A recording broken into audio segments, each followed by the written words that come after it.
Good evening to all of you.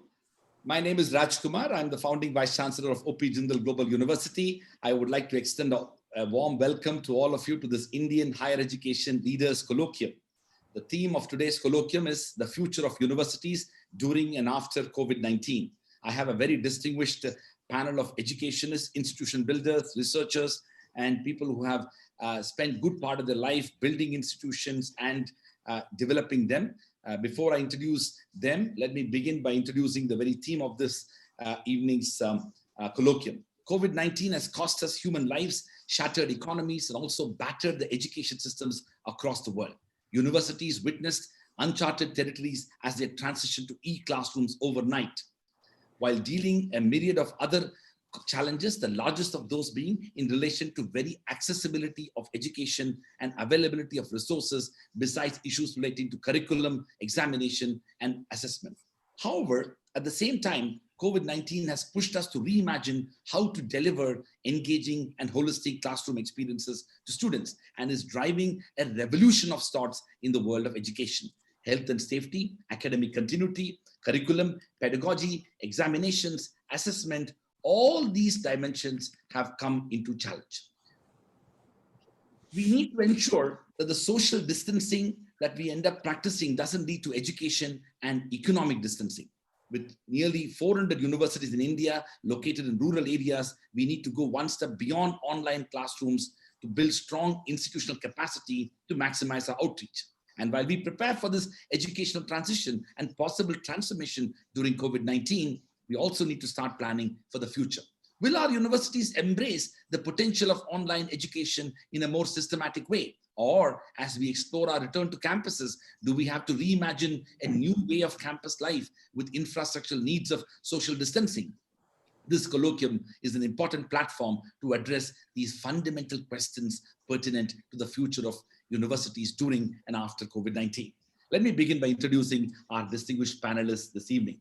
Professor Dr. Virendra Chauhan is currently the Executive Chairman of the National Assessment and Accreditation Council, an autonomous institution of the University Grants Commission. Professor Chauhan is an Indian scientist, a distinguished Rhodes Scholar, working in the fields of genetic engineering and biotechnology, and known for his contributions to the development of a recombinant vaccine for malaria. He was also honored by the Government of India in 2012 with the 4th highest Indian Civilian Award, Padma Shri. Welcome, Dr. Chauhan. Professor Dr. Rupa Manjari Ghosh is the Vice Chancellor of Shiv Nadar University. She is the former Dean of the School of Physical Sciences, Jawaharlal Nehru University, New Delhi. Professor Ghosh is a researcher, teacher, orator, and an academic administrator par excellence. Professor Ghosh was awarded the Sri Shakti Science Samman, and more recently, Shiv Nadar University has been declared as an institution of eminence as well. Welcome, Dr. Ghosh. We have with us Professor Dr. Pankaj Mittal, who is the Secretary General of the Association of Indian Universities. She's the second woman Secretary General of the Association in its 95 years of existence. Prior to joining AIU, she has been serving the higher education sector, especially in university education, for over 3 decades at the apex regulator of higher education, the University Grants Commission. She received the first Padma Shri Subhashini Devi Award 2018 for her outstanding contributions in societal development and community engagement from the Chief Minister of Haryana. And we have Professor Dr. Bhushan Padwardhan, who is the Vice Chairman of the University Grants Commission. Dr. Padwardhan is a biomedical scientist who is also a Fellow of the National Academy of Sciences India and the National Academy of Medical Sciences as well. He is recipient of many orations and awards, including Sir Ramnath Chopra Oration, Waldemar Hofkin Oration, Dr. D.C. Dwaraknath Oration, Dr. P.K. Devi Oration, KLE University Oration, and V.K. Jog Best Teacher Award. Thank you very much, Dr. Padwardhan, for joining us. And we also are expecting Professor Dr. Yogesh Tyagi, the 22nd Vice Chancellor of the University of Delhi. Dr. Tyagi received his LLM from the Columbia University School of Law in New York, where he was a Silver Fellow and subsequently a Fulbright Scholar. He was the founding Dean of the Faculty of Legal Studies, South Asian University. Earlier, he was the Dean of the School of International Studies at JNU and also Professor of Law at the City University of Hong Kong. Professor Tyagi also served as a member of the Law Commission of India. Welcome to all of you, my dear friends and distinguished educationists. Let me begin the first question to Dr. Padwardhan, the Vice Chairman of the University Grants Commission. Sir, as we complete the current academic year in a somewhat difficult and challenging manner, what are your views in relation to the various short-term and long-term strategies for universities. What type of discussions should university leaders should actually engage in at this moment? Is e-classroom the future of education? Will it in fact help increase access to education, or is it even truly sustainable in this uncertain environment that we are facing today? Dr. Patwardhan. Yeah, thank you, Raj, for that very good introduction. And you have set a ball rolling by giving a very good background, of the. You talked about the transition and transformation. I think today all of us who are in the education field are facing this situation. Many universities have quickly adopted to this. Many teachers on their own have started teaching online. Many classes also, not only universities but colleges also have quickly adopted to that. And very soon, it shows that how Indian community quickly adopts and really adjusts with the environment very much. At the same time, the nature of entire education delivery is likely to change. I like what you have mentioned. I remember Peter Drucker, in 1997, he said that 30 years from now, big university campuses will be relics. And I think that what he meant maybe in different context, but today we are really getting this question that what these big university campuses are going to do when such situation has emerged, and how technology is going to play a major role. In technology, I would say that I would differentiate, while I am very much in favor of promoting online education, but we need to understand what that means. Because just taking online classes is not equated to online education, or offering online degree, full online degree is also not equal to online education. So we should really learn this from proper perspective. And students, actually in every curriculum, Raj, I think that there is a component in which our teachers today are involved in giving information. Earlier class notes used to be power of a teacher. Today, this class note has become a liability. So these are the phases of transition, and students have become very, very technologically advanced and savvy also. They have actually grown with technology. Although my generation, we have learned technology, my students have grown with technology. There's a big difference in these two. So we have to really respect their capabilities. We have to bring them on board. And teachers should go away from this monotonous dialogue, which we call it as teaching. And teaching has to be participatory and learning, co-learning. As we progress, I'll add more on that. But to begin with, I would like to just again say that we need to deep dive in what exactly we are trying to do under online education, and how we are going to transform our current campuses into virtual campuses, or convert the current campuses into more technology-enabled campuses to face this situation better.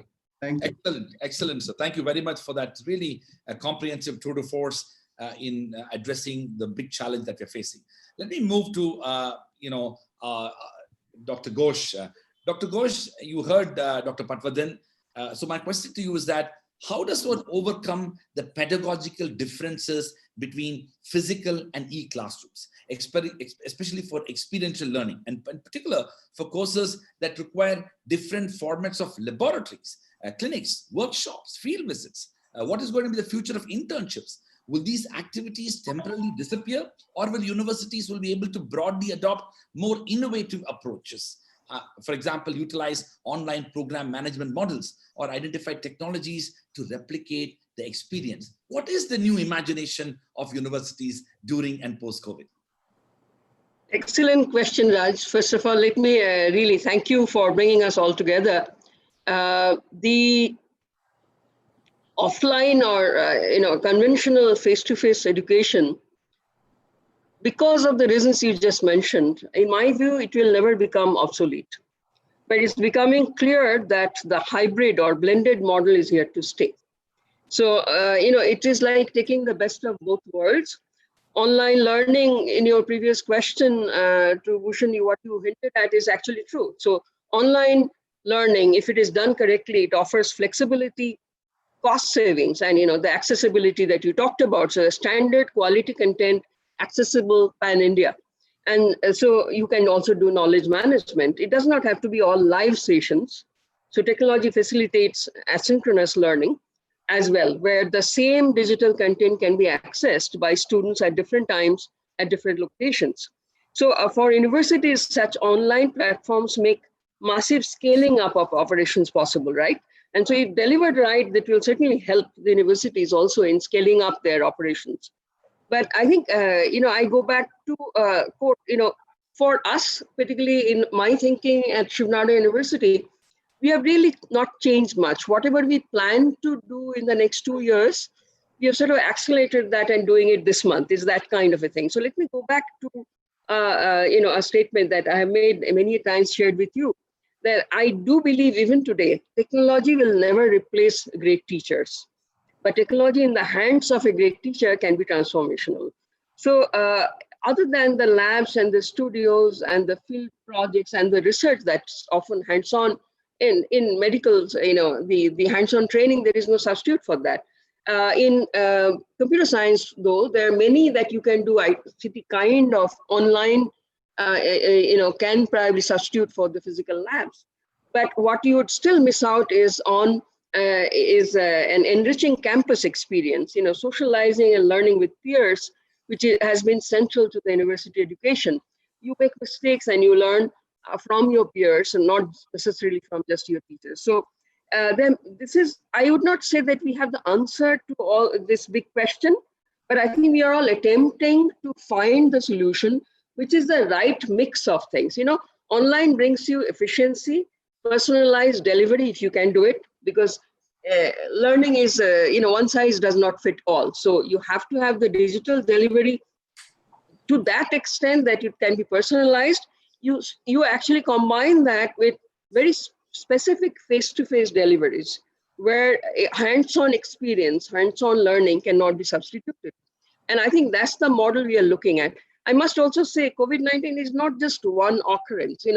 Right now, all of us are planning plan A, plan B, plan C, and the major thing for all of us is just staying agile. Nobody knows when this would be lifted. But what we have realized that this is not a one-off event. It will happen again. And we need to stay prepared and stay agile, and the plan should be flexible enough. But there is no substitute to the student engagement that we had in our mission. Like we are also a new university, so this was already in our thinking. And I think there is no reason for us to shift our focus from that philosophy on the delivery and practical part of it. We need to stay agile, look at the technology that I thought I'll do next year or year after, now I'm doing now.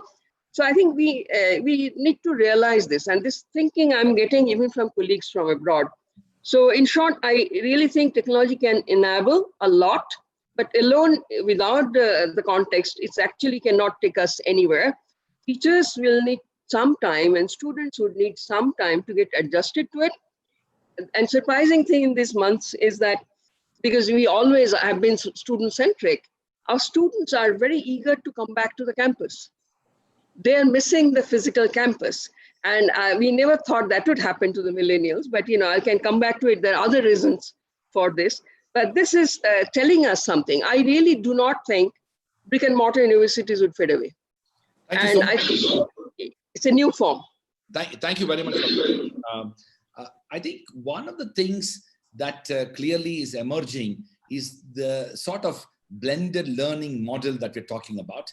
I must say that when we planned this particular colloquium, we were not sure how many would be interested. We ended up having over 2,000 people registering. So we are right now on YouTube Live as well as on Facebook Live. For all those viewers, I invite you to send in your questions in the chat box, and we'll be happy to take those questions after this part of the segment gets over. Let me now move to Dr. Mittal. Dr. Mittal, you represent the entire university system in some ways. The Association of Indian Universities is a very coveted body, and it in many ways this voice of the institutions. Now, nearly 40% of universities in India reside in rural areas. Given the infrastructural, technological, spatial, economic, and skill-based limitations of rural education, what means can we deploy to ensure academic continuity? while open educational resources are in place, candidates from economically disadvantaged background may not have access to these. Is the current pandemic going to result in what we call the Matthew effect, sort of a digital divide? How do we ensure social justice in the dissemination of higher education? Is Swayam Prabha the answer? Or we need to think about more ways, because the reality is less than 10% of Indian households have uninterrupted some form of internet, computer, and electricity. Dr. Mittal. Thank you, Raj. Thanks for inviting me here. It's always a pleasure to come to your program. Coming to your question, that is true that there is a big digital divide. And when we see the infrastructure wise, you yourself referred in one of the conferences that right now around 8% of our households have electricity as well as internet as well as good bandwidth. So when the COVID stuck all of a sudden, and all of a sudden when the universities, colleges, schools were closed, most of the teachers went online and most of the universities claimed that they are doing online education. But I'm not very sure that how far that claim was true. But because at many places the infrastructure was not there, the bandwidth was not right, the capacity building of the teachers was not there, because many of our teachers didn't even know how to teach online. The institutions who are elite institutions, there the teachers were knowing how to teach online, but even the rural universities, rural colleges, they didn't know how to teach online. So both infrastructure as well as capacity building of the teachers, that is very, very important if we want that online education should be a success. And as Dr. Patwardhan also said, that online is not going to be a future for, like, in the sense that it has to be a blended thing. It cannot be only online forever. And I'm also sure that the government must be thinking that in future they will be investing more on technology rather than building. Even the universities, when they think of their budget planning, they'll be investing more on technology, more on internet, more on bandwidth, rather than the buildings and all those things. I mean, the pattern of funding will be changing altogether. And apart from that, apart from creating infrastructure, we need to invest on creating platforms which run on low bandwidth. So that is also very, very important. Swayam Prabha is an answer to some extent, but not fully, because in Swayam Prabha, whatever lectures are there in Swayam, they are given on Swayam Prabha in a asynchronous manner, and the children do not have much option to have an interaction with the teacher. So therefore, Swayam Prabha is working like an open education resource. It is not a MOOC. It is not a massive open online course where the teacher and the student have direct interaction with each other, where they can ask questions, where there can be discussion forums, and where there can be assessment and evaluation also. So it is only an open education resource. So Swayam Prabha cannot answer answer this issue fully, but partly yes, because still bandwidth is there. Of course, that is a solution. But we do need many, many platforms, many such investments, so that we do have platforms which can run on lower bandwidth. And the government does claim that till panchayat level, we have reached to, like, internet has reached till panchayat level. But the bandwidth is a major issue because that is not there for running online classes. Thank you very much, Dr. Mittal. We will come back to some of those issues which you raised. Let me move to Dr. Virendra Chauhan. Of course, Dr. Chauhan, you have been acted as chairman of UGC. You are now in NAC. But before I talk about education, we all had the opportunity to read your very compelling article about the vaccine situation. So why don't you begin by giving us a briefing about both the hope and also addressing the despair? We hear that there are over 100 experiments happening around the world with regard to the vaccine. We even heard from your and mine alma mater, Oxford University, a month ago, that they were confident about the vaccine that they had produced, and the professor said 80% accuracy they predicted. And I even read that they began to manufacture the vaccine in 7 places in the world, including the Serum Institute in Pune. All of this has given us hope. But we also hear from other people that you forget it, for the next 18 to 24 months, nothing is going to happen. We won't have any vaccine. And in any case, the 7 billion people, or half of it, will not get vaccinated for the next 2 years. So can you please really walk us through the state of the vaccine development and how we can get to the stage of it actually being manufactured, and then, of course, all of us potentially getting vaccinated? So, thank you, Raj, for asking. but I'll need a couple of minutes after I finish on this, because I want to make some general statements about earlier question that you're asking the panel. So Sure. you will give me that space later on, because Unlike the TV debates, we won't interrupt you. so I'll just now I'll focus only on the vaccine part of it. This is absolutely clear that these lockdowns were necessary. I think lockdowns will convert themselves into flexibility, then maybe more lockdowns. It's absolutely impossible to predict which way the virus will go further. And one could spend an hour discussing even which are the possible way virus will go. What is absolutely clear, that they'll be up and down, and we have to wait and watch. For example, in India right now, cases are going up, etc. The only successful way getting out from lockdowns, which are essential, would be there are two options. One is you create herd immunity. Herd immunity is when 60% of any given population, an average population in the country, gets exposed to the virus, gets some kind of antibody and cellular responses, and for future infections, you are protected.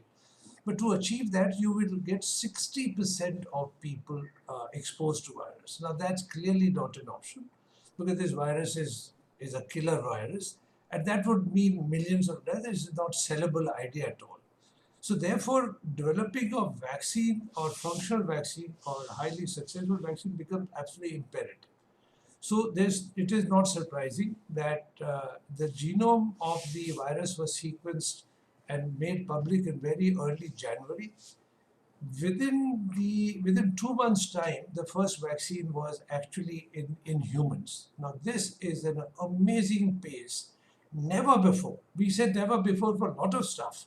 Never before this happened, but this is actually truly breathtakingly fast speed. So there are more than 120 vaccine candidates that are at various stages of development. And broadly, the current information is that 10 out of these 120 actually have gone into humans, which means they've gone through animal trials, they've gone through safety in animals, and some sort of correlation. Out of the 10, so exciting thing about vaccine, and I'll be very brief and non-technical, that any platform for vaccine development that is known to vaccinologists has now been attempted. So you have what is known as RNA vaccine, DNA vaccine, recombinant vaccine, killed vaccine. Most of the vaccines that we are all familiar are really using the whole bug. But vaccine like hepatitis B or HPV, these are modern vaccines. A good thing, out of the 10 vaccines that have come out from humans trial or gone into human trial, all these platforms are being used. So in that sense, scientists are covering, or the industry is covering themselves. Maybe this approach is successful, maybe this will. So I feel very comfortable if a vaccine can be, and I use that if very advisedly. It is not given just because 120 candidates are being developed, therefore we will have a vaccine. I don't think is anybody's case. But it's everybody's case that out of these 10 or tomorrow 15 or maybe 20 later on, I don't think more than 30 or 40 will go forward. We would have a possibility of a successful vaccine. As you said, Oxford Group is very positive because there are a huge amount of experiments before. Moderna vaccine is based on previous SARS vaccine. So they found it successful in vaccine. So there is a hope. There's no question there is hope. What is not very clear, that the vaccines that have moved very fast forward are on the platform which have never been tested on human, have never been, regulatory authorities have not said yes to them. For example, direct delivery of RNA and DNA in humans, there's no vaccine that we know works on that. So these vaccines, if they move fast, as they're including the Oxford, they have to be tested for safety very, very carefully. Much more carefully than, let's say, a killed virus vaccine. That will take time. So although I might say that we have a vaccine available in September or October, but doing the phase 2 trial, see, phase 1 trials are for safety, and I should not overrun the time. They tell you whether the vaccine is safe to give to human. Answer is yes. In fact, 3 of them have already said that they are, and this data is available. They will now go into thousands of people. And that will be phase 2 trial. In phase 2 trial, you will see whether the vaccine has produced immune responses that may correlate with the protection. Unfortunately, the virus is new and we haven't really very good idea that what will be the level of immunity that will protect us. So one can't be depressed about this, that we do not know, because it's a new virus. We will learn as we go along.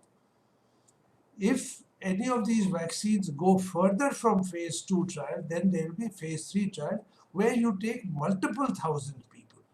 Those trials will have to be conducted in the area where active transmission is going on.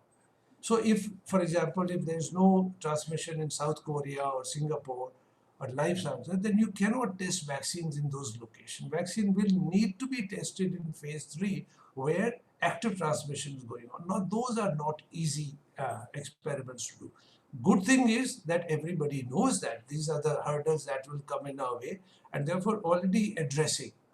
You said something that all companies are saying, especially, okay, some of these platforms are easy to make and easy to scale up. So for RNA, DNA, direct nuclease, they'll be easy to scale up. What decision has been taken by some of these hopefuls that we'll start producing vaccine while we are doing phase 2 trial. So, okay, they may go waste, they may not be ever used, but in case any of these vaccines work, you would not have the gap that usually you have of a couple of years. Okay, now we have a vaccine, now where would we produce? So internationally, and I will not bore you with the detail, internationally these questions have been raised. WHO, CEPI, a lot of philanthropic agencies have come together, puts huge sums of money. Governments have put a lot of money. So there are many other issues, I think. Not going to be a long, I mean, the sum and substance of what I hear is a lot of efforts are being made, but we can see that some of these efforts will take some more time, and we may not expect. As I say, if vaccine can be made, it will be made. I'll put it that way. Okay. If it can be made, if there will be a vaccine, I think out of so much work, the vaccine will come. Wonderful. And vaccine will be necessary for all the discussion that you and I, all of us are having. Opening our schools, opening our university, opening our malls, and opening sports, and so on. All right. As we began this discussion, just actually literally 10 minutes ago, the Ministry of Home Affairs has released the guidelines for lockdown 5.0. And the big news is that in the containment zone, the lockdown is extended all the way till 30th June. Malls and rest of India to open in a phased manner from June 1. And of course, hotels, malls, and religious places added to the breather list, which means they can open. I'm not able to immediately quickly see about the state of education system. We will get to know shortly. But in some ways, we are looking at a long haul. Now that takes me to the question now where we started off, which is about, in some ways, a lot of guidance is expected from our main regulatory body, the UGC. So let me take this to Dr. Patwardhan. Dr. Patwardhan, I believe that there are 2 task forces that the UGC has set up, and a lot of deliberations have been made. A broad set of announcements and recommendations have come through. So my question is, there is no doubt entrance examinations across different disciplines. There is some uncertainty surrounding it. End of term exams have been affected by the crisis. Will COVID-19 herald a transition of high-stake exams itself to next generation assessment methods and tools? Is it time for us to focus a lot more on AI-enabled and remote proctored methods? Do we, just as we focused on online education transitioning into that type of models, is entrance examination also seeking that type of innovation? And either ways, how do we then deal with the digital divide we talked about a few minutes ago? Yeah, thank you, Raj. As a regulatory body, UGC, as you have rightly said, we have already come out with several advices and guidelines. And in general, our approach has been, our country is so large, so diverse, and the situations are different in different areas. So it is very difficult to give a common guideline or common regulation or common protocol.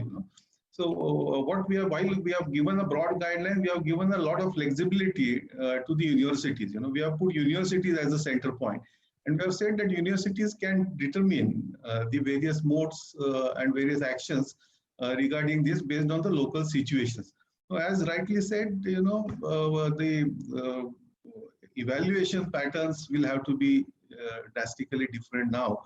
How do you take examination? Even now, as we are talking, many states are struggling with these questions. Yes. Many states. And this afternoon, I had opportunity to listen to one of the state conversations, and there is a lot of confusion in the mind. There are political reasons, there are economic reasons, there are social reasons, so many reasons. And surprisingly, while some of the governments were trying to avoid the examinations, student bodies have come forward and they say, no, we want examinations. Because for this temporary problem, we don't want to carry that kind of a stigma on our mark list or certification throughout our life. So we want to be evaluated, and so for that purpose, if we want to evaluate them, today we will have to innovate on the evaluation systems. And although we had started some of that earlier, how to use, and I think you were also part of one of this exercise in which we are trying to do the reforms in evaluation systems, and also intensifying the technology in it, use of AI and other things in it. What Dr. Chauhan mentioned about vaccine, I would say that it is equally true in education also. Because vaccine, as difficult it is, if it can be done, it will be done. In education also, it is difficult, to bring in all these technologies in such a short time is extremely difficult. But I think if it can be done, it will be done. People have already started doing it. New ways to take examinations are being considered, and the evaluation, our own definitions also will change. I mean, the term and examination or internal, external components, all that is going to be different in the new world. I think that things are evolving.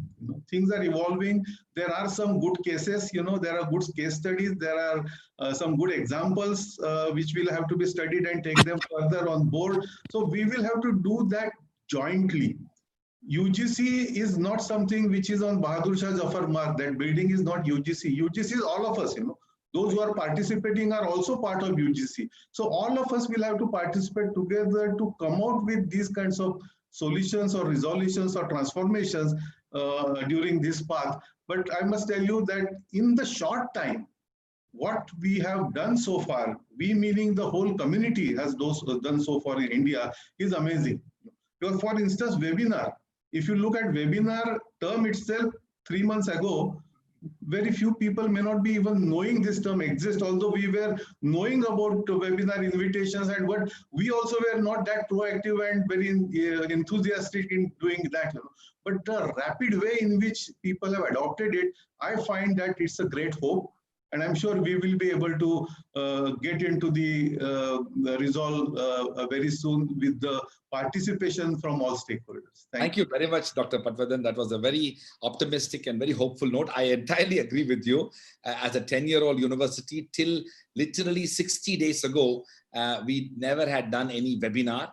And this webinar that we are hosting today is the 210th in the last 60 days. So there has been, as a friend of mine said, while COVID-19 is a pandemic, webinar has already become an epidemic in terms of the frequency and the large-scale organization of it.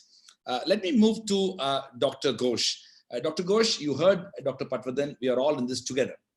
While we are in this together, there are different types of institutions dealing with this so very differently.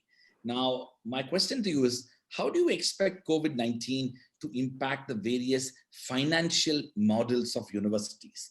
Does the existing funding model of public universities, which are state or central government funded, UGC, and marginally student fee dependent, and private universities, which are, let's say, donor or promoter or somewhat of an endowment, and to a large extent even student fee dependent, does this need reimagination? How could COVID-19 impact higher education? Because you know very well, as we speak, universities around the world, particularly in the Western world. The Michigan University president famously observed that they are looking at a $400 million loss.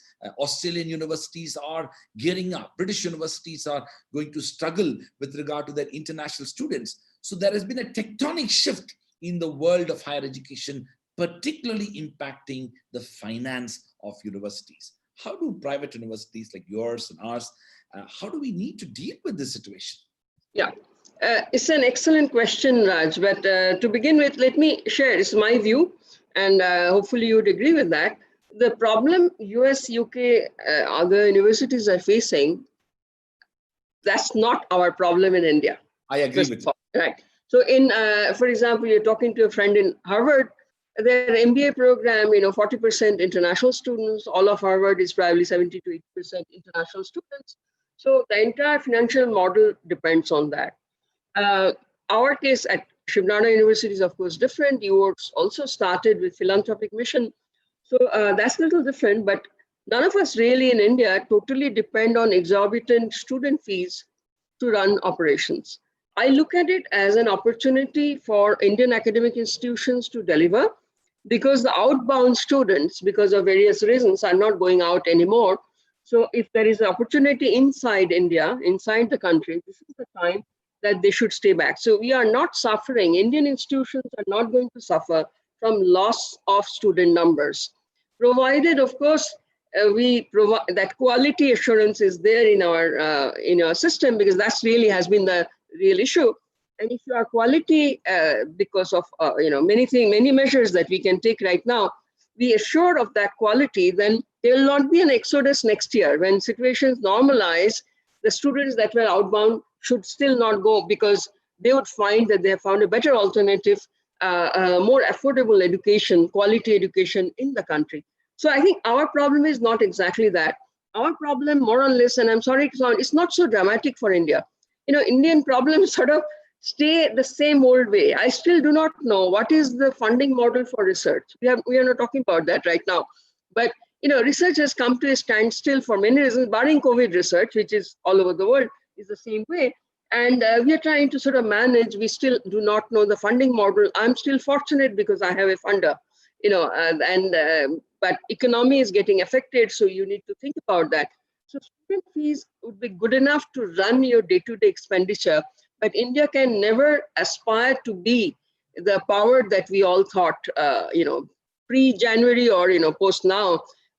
Given the youth power we have, and if you could train it and actually get into innovative research, then that would be a power to reckon with. And I think that would need a completely different financial modeling, industry participation in academia. It's a two-way process, has not worked very well. And I think we need to look at it. Right now, it would sound alien because, economy is really down. You cannot really talk about it. But I think everybody should be prepared for the bouncing back part. And we cannot give up on the infrastructure and our preparedness, because then bouncing back would be delayed, sometimes irreversibly. And I think that's the point. So we are not, point I'm making is our fees in this country is not that exorbitant. We don't depend on international students for sustenance. We never did. So right now we have more students in the country than we ever had. And I think we should be able to absorb them with providing quality education. And there, Professor Chauhan is sitting right there, NAC and others, the way we ensure quality, the way we look at yourself in a mirror and say, okay, this is what it's going to be. I think more focus should be, so financial model stays where it was pre-COVID. We still have to find a model for research sustenance. We have to find a way of bringing industry and academia together. We need to look for partnerships, international otherwise, and partnerships do not happen on weaknesses, right? So unless we become strong and we actually forge partnership based on mutual strengths, this is not going to be a long-term solution. So I'm very hopeful, and that's really is the point. I agree with you, Dr. Ghosh. And I must say that universities like ours, we have ended up investing more on technology.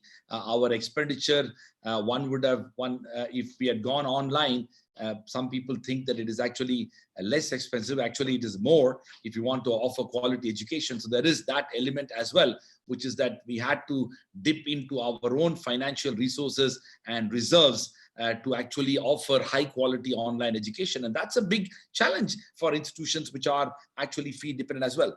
By the way, while I speak, I got the Home Ministry notification and guidelines, and there is now clarity on this.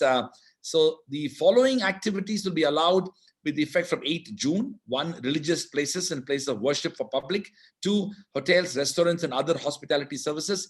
And 3, shopping malls. These will be open on 8th June. Now, of course, this is phase 1. And the phase 2 is very interesting. That's where we all come in. Schools, colleges, educational, training, coaching institutions will be opened after consultation with states and UTs. State governments, UT administrations may hold consultations at the institution level with parents and other stakeholders. Based on the feedback, a decision on the reopening of these institutions will be taken in the month of July 2020. The Ministry of Home Affairs will prepare SOP in this regard in consultation with the central ministries, department concerned, and other stakeholders for ensuring social distancing and to contain the spread of COVID-19. Essentially, nothing new. Till June 30th, we are remain closed and we will have to talk about it. I suppose the Home Ministry came to know that we're doing this colloquium today, so they have quickly released these orders for our discussions as well. Let me go now to Dr. Mittal. Dr. Mittal, one of the things that I think as a AIU, I'm sure you're wondering about this, and the challenge that is being faced in many institutions is that online or not, the idea of the warm handshakes and the friendly high five will be gone for a long time. How do we strengthen the psychological support for our students and ensure that the social connections and the emotional development, which is such an essential part of education and help in the evolution of students into empathetic citizens? I mean, I know you did these things as Vice Chancellor in BPS Mahila in Sonipat. I would appreciate if you can reflect a bit on what is the kind of role of universities at this moment if we were to continue online for some more time.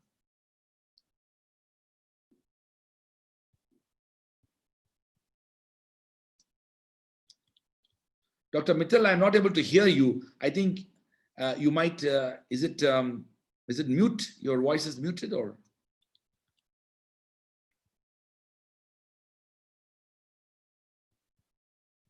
Yeah, why don't you try again?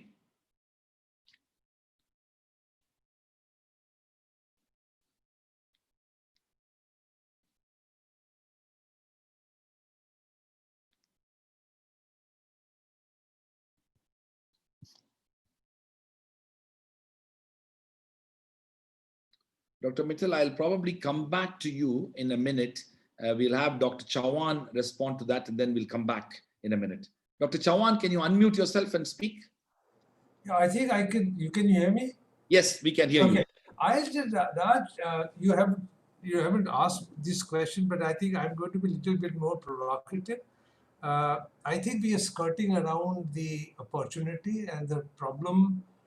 We are simply, I think, at maximum that, first of all, it's very difficult to agree or disagree with any narrative, given the problem we are in. So I would agree with everyone, and I suppose there is enough disagreement with everyone. But I'll say this, the opportunity... Dr. Mittal, now we can hear you, so hold on there.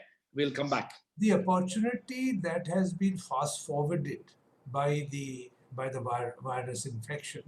In fact, I just want to take you back, and Bhushan would bear me out, and so would Mittal be, that pre-COVID or pre-anything in this sense, there were policymakers were absolutely clear that if we have to increase our, in India, if we have to increase our GER from 25 to 50 or 40, and that's what we were all hoping, that online education or technology-based education, you cannot circumvent, you just have to do it.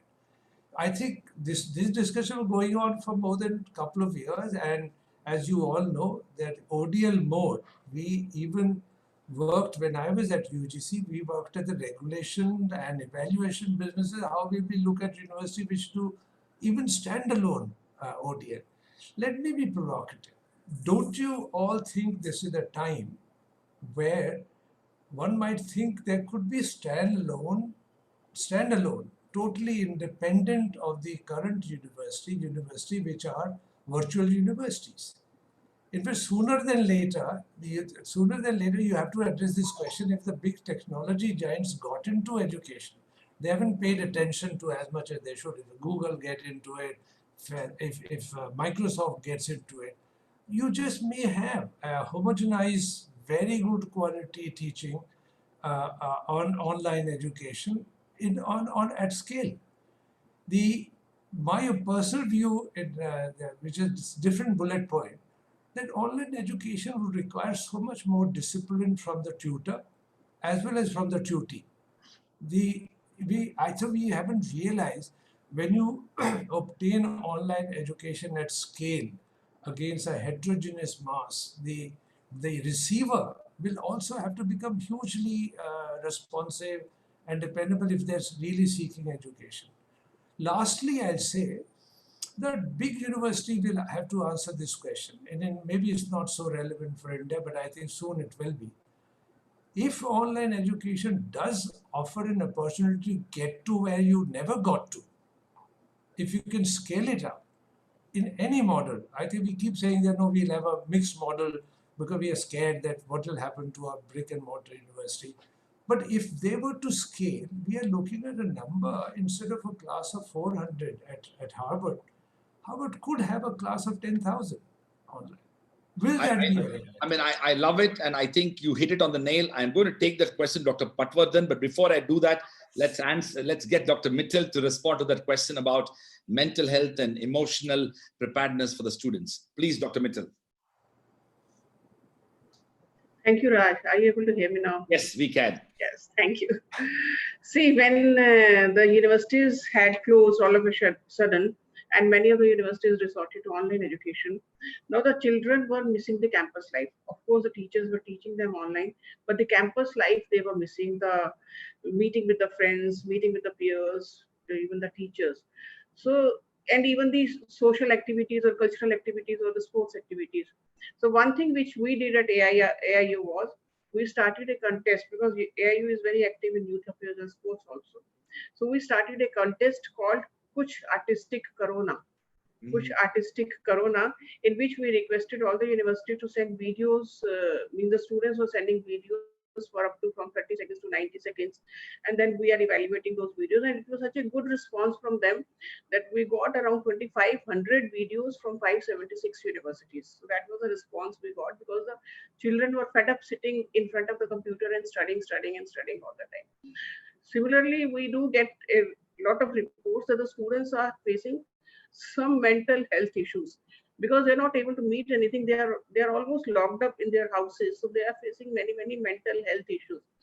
So UGC in this regard, they have opened a special counseling helpline for the students at UGC also, and they have also requested all the universities that they should be having a helpline so that any student, if they want to have any query with regard to mental health, courses, programs, anything, they should be addressed.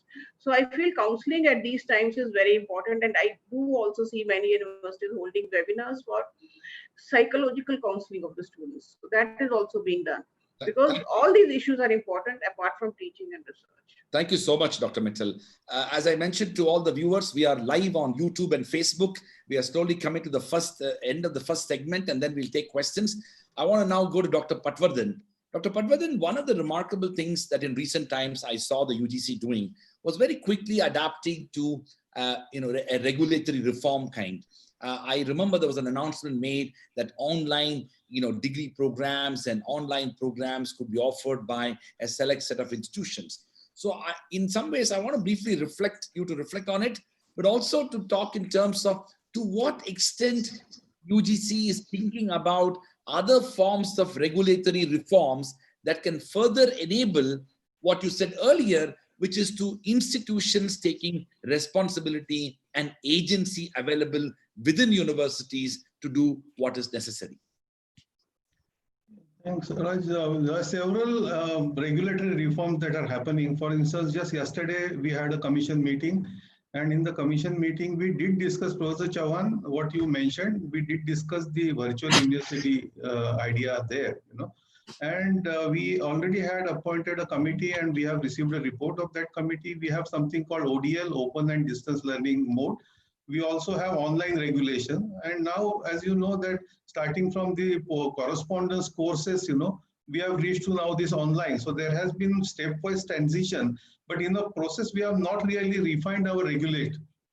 So we have separate online regulations, we have separate ODL regulations. So there we are now combining, we are integrating these regulations in one document. So there can be one document which will be for ODL like courses as well as for online courses.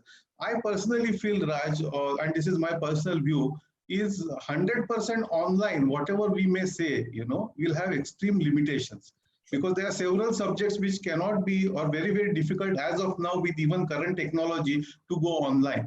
But there are some courses which can go completely online. But differentiating these, is very, very difficult. The moment you say full online, and if all the universities start going on the ODL mode and start offering online courses, including aeronautic engineering, which, by the way, some universities were offering for ODL as well, then the whole system will be in chaos, a chaotic mode.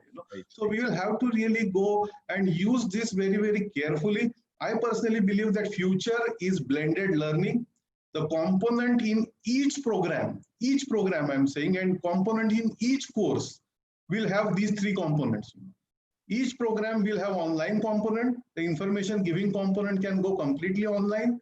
The practical hands-on, will be actually face-to-face or making sense out of it. And then the evaluation also will have to align with this kind of a hybrid or blended system. So it is evolving, I would say, from regulator point of view. At the UGC general, our point of view is also to put more responsibility on the institutions rather than regulating at micro levels. So after giving you the broad framework, and when you give us undertaking that you will follow that framework, the culture of trusting you, we want to bring in. So if you don't really stand by that trust, then the punitive actions will be much more stronger. But from the first instance, stating that no, we don't trust you, then that kind of a regulation is different regulation. We are trying to transform that regulation also on a more positive mode, I would say. And I think as education will become more and more open, more and more flexible, more and more student-centric, I think students should have a choice, Raj. I think, and you were part of the committee that we have prepared the recommendations for National Academic Credit Bank. Now, why can't students earn credits? Now we have raised that credit limit from 20% to 40%. So 40% of the credits can be earned online, 60% of the credits can be earned offline for whatever mode. And whenever student is ready to get that degree, university can give that degree. Why this 3-year, 4-year, 5-year, we are giving it to students, and if they don't complete it, we put a stamp of failure. I think this is very unjust on our part for the student, because students have different capabilities. We should respect them. And if somebody wants to complete it in 2 years' time, we should allow them to complete, So online will bring all this flexibility in a big way. But at the same time, as I said, that there has to be careful use of what can be done online and what cannot be. Thank you very much, Dr. Patwardhan. It was such a music to my ears, I'm sure many others as well. The progressive and rather liberal and even at times innovative position that the UGC has taken in this regard. Let me move to Dr. Ghosh. Dr. Ghosh, lots of students who are watching this program have a number of questions in their minds.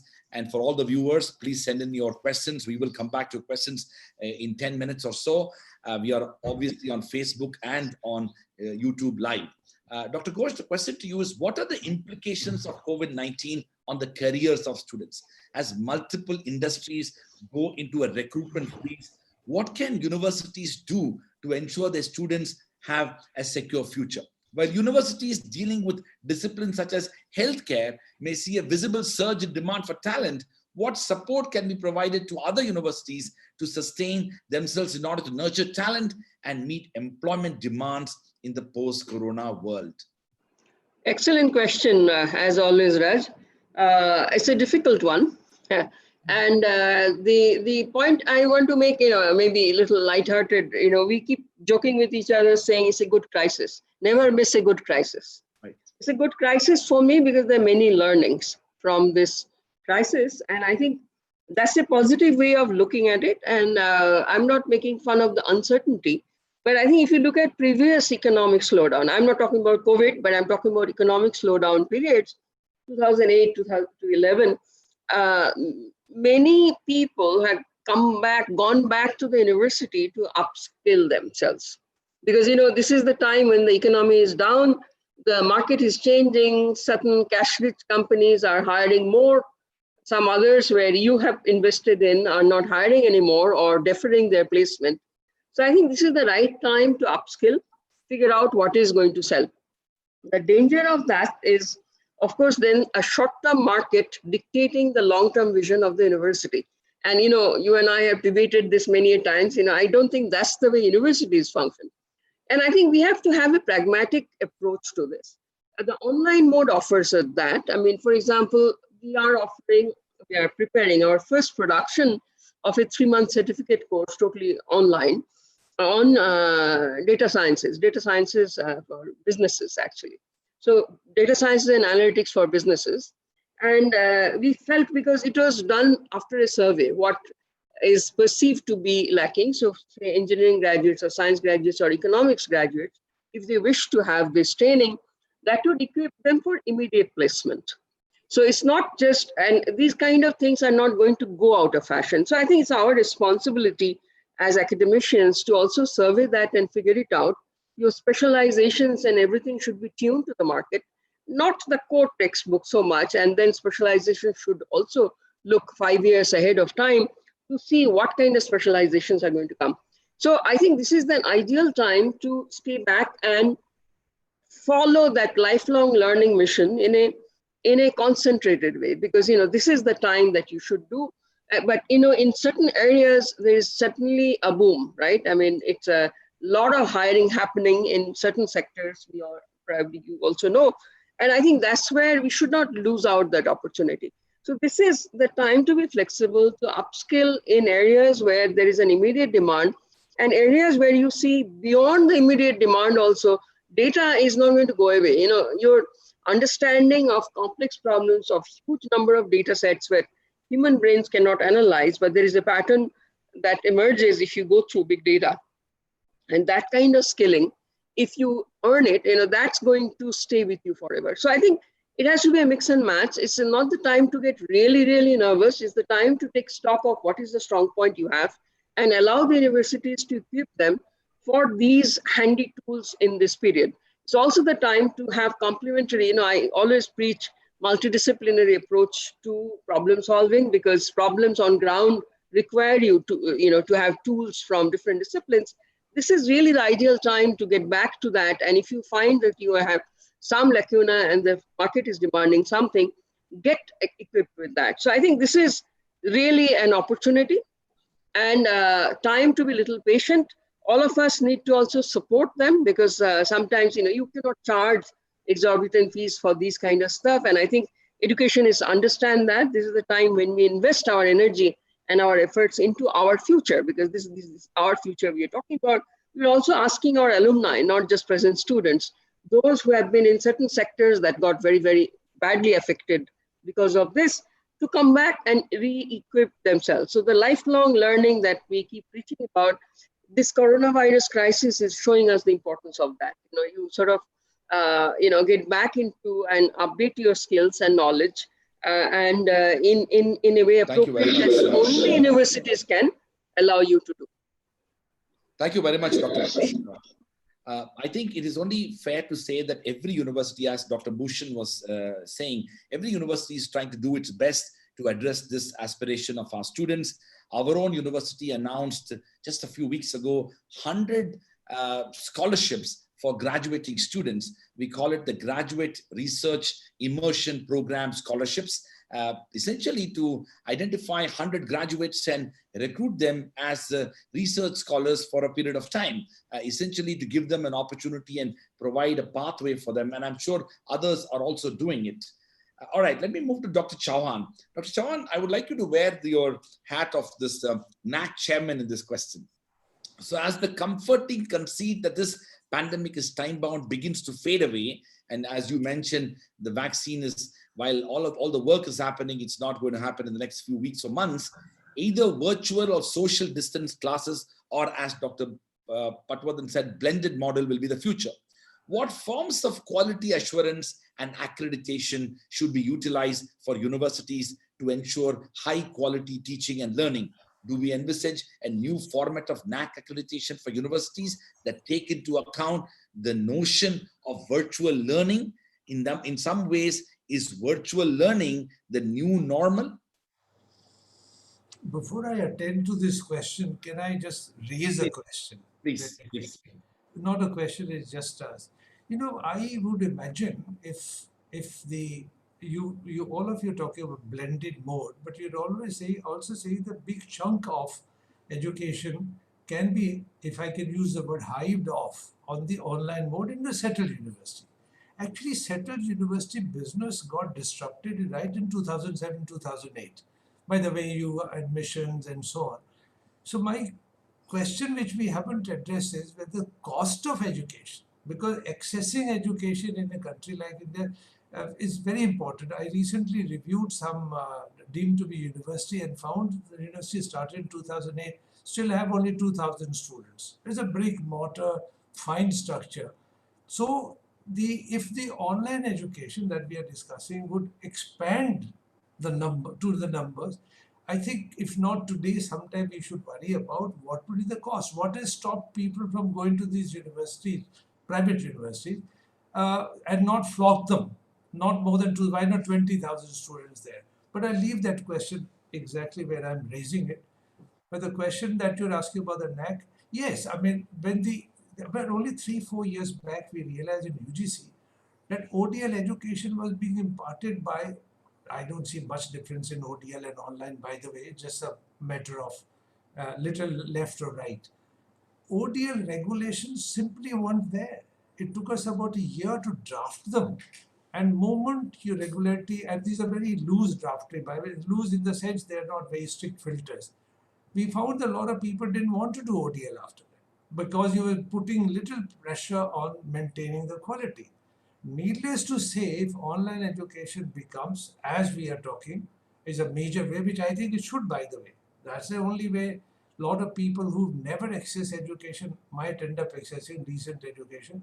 Yes, we will be, as you already know, NAC already has parameters for assessing people who do ODL mode.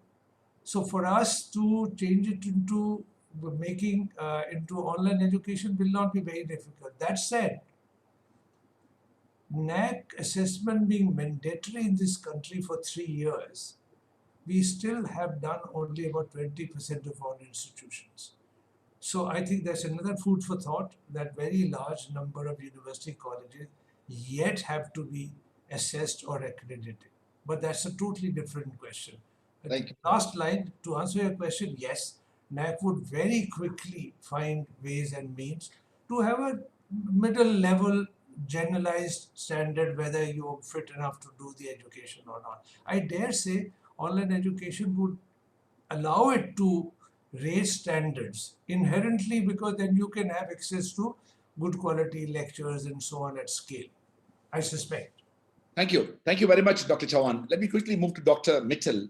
Dr. Mittal, you see, one of the things that's emerging is that there is greater acceptability towards online education, e-classrooms. And while there are some limitations about the band capacity, which we need to improve, if you can briefly reflect on what kind of regulatory flexibility requirements do you foresee to ensure the effective and continued education in the online format? In the sense that one of the concerns from the students and parents standpoint is to what extent online education, online degrees are credible, legitimate, and even valuable? And from a faculty and institution standpoint, how do they ensure that they maintain quality? And the third is, from a regulatory standpoint, how do they ensure that this is approved and in many ways, within the norms of the rules and regulations? Thank you, Raj. My take on this would be that we as a nation needs a national policy on ensuring, sort of a regulation or a national policy that how to ensure quality in online education. We do have some regulations of UGC, but at national level, we do not have a policy which says that every university, what minimum they should be having for ensuring online education, whether it is in the form of total online programs or in form of having online education in the regular programs. Online education in the regular programs we have not addressed in the form of regulations, because again I should say that COVID came all of a sudden and nobody knew that in the regular programs we will be teaching online to that extent. So many universities are claiming that yes, we are teaching online, but whether the quality of that online is good or not, that nobody knows. So we do need a national policy on that, a regulation on that. Again, when we make regulations, like so far whatever UGC regulations were, they were basically made on, they were input driven, like what type of infrastructure is there, how many teacher student ratio is there, what is the size of the classroom, what is the square foot area of the library, how many books are there, how many journals are there. So now they have to be outcome driven, because now the maybe the post COVID, or if the online is given more impetus in times to come, then the number of teacher student ratio may have to change, because now you can have many online teachers, you can have foreign teachers also. Similarly, the space, whatever space is required, that may change, even in the NAC regulations when they give accreditation. So all these parameters, they have to change with the changing times. So time has come to change UGC regulations also, frame national policy also, to adopt online education to be a quality online education and to ensure quality throughout the country, so that the online degrees are also as acceptable as the regular degrees. Right now also, if the student has passed from open university, the general tendency is that open university say that means that must not be a good quality. So that perception has to go.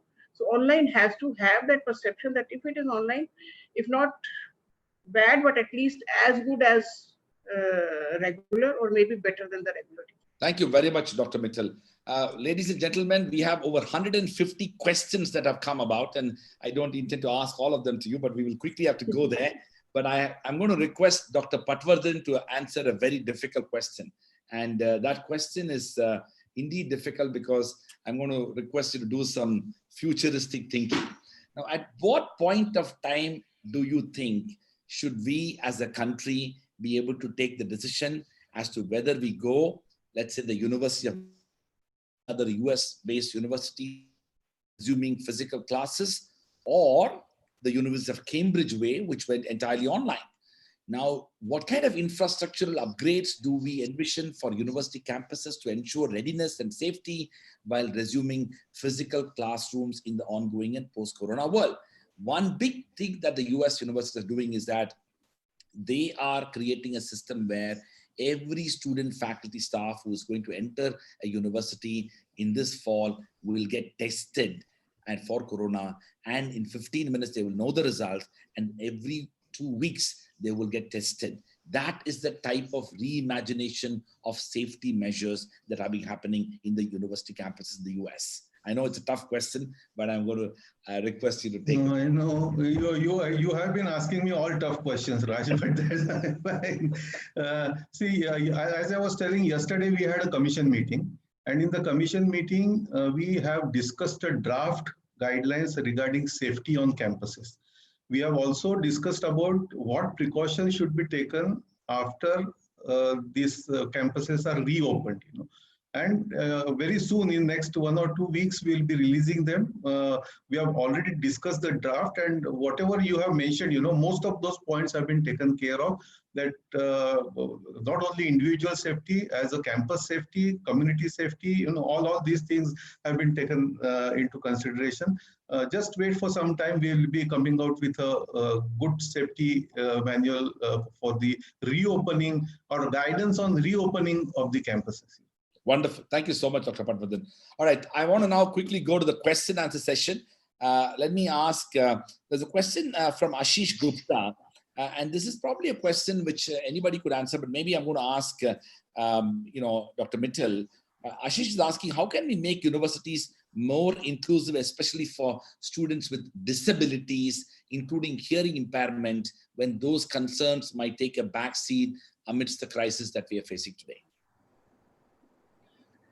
See, our universities already UGC does have a regulation which says that all the universities should be disabled friendly.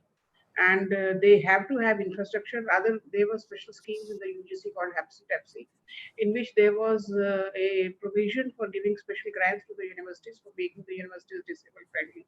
And even there was a scheme called TAPSI, in which the teacher educators were prepared, teachers for teaching the students who are having special needs. So that was also there. So that is a mandatory thing, and every university has to do it. And most of the universities do have infrastructure that is disabled friendly.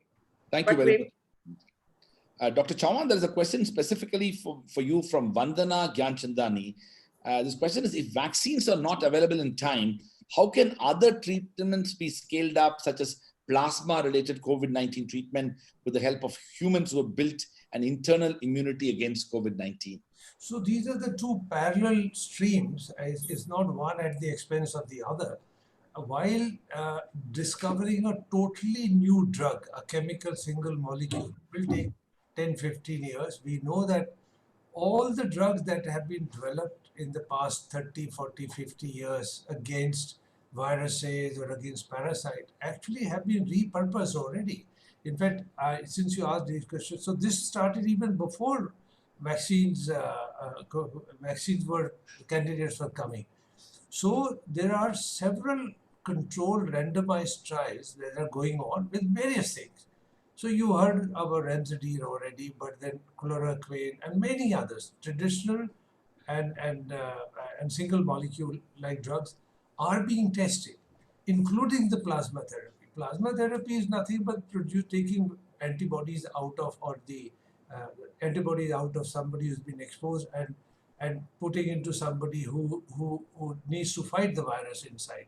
And these are very old standard therapies. But unless you do fairly decent large-scale randomized trial, I don't think anybody would say, or WHO or anybody would say, go ahead and treat your patients like this. We have huge number of anecdotal success examples, but all of them fall down when you put them to the test of control trials. So to answer this question specifically, yes, in fact, that is being worked upon intensively, very, very intensively. And if results of those trials, some of them are already beginning to be out, yes, curing people who fall sick is another issue, very important. But protecting people from getting infection is through the vaccine. So that's being done. Thank you very much, Dr. Chauhan. Dr. Mittal, there is one question probably which you can consider answering. Internationalization, and maybe both Dr. Ghosh can do that. Internationalization process has been hit hard during COVID. This question is from Dr. J.M. Reddy, Vice Chancellor of IFHE Hyderabad. He's asking, will this effect be for 2 to 3 years? Then what kind of, let's say, impact it might have on Indian universities, but also possibly opportunities for Indian universities? Both Dr. Ghosh and Dr. Mittal can answer that. Okay. Should I start, Dr. Yes, please. Yeah, please.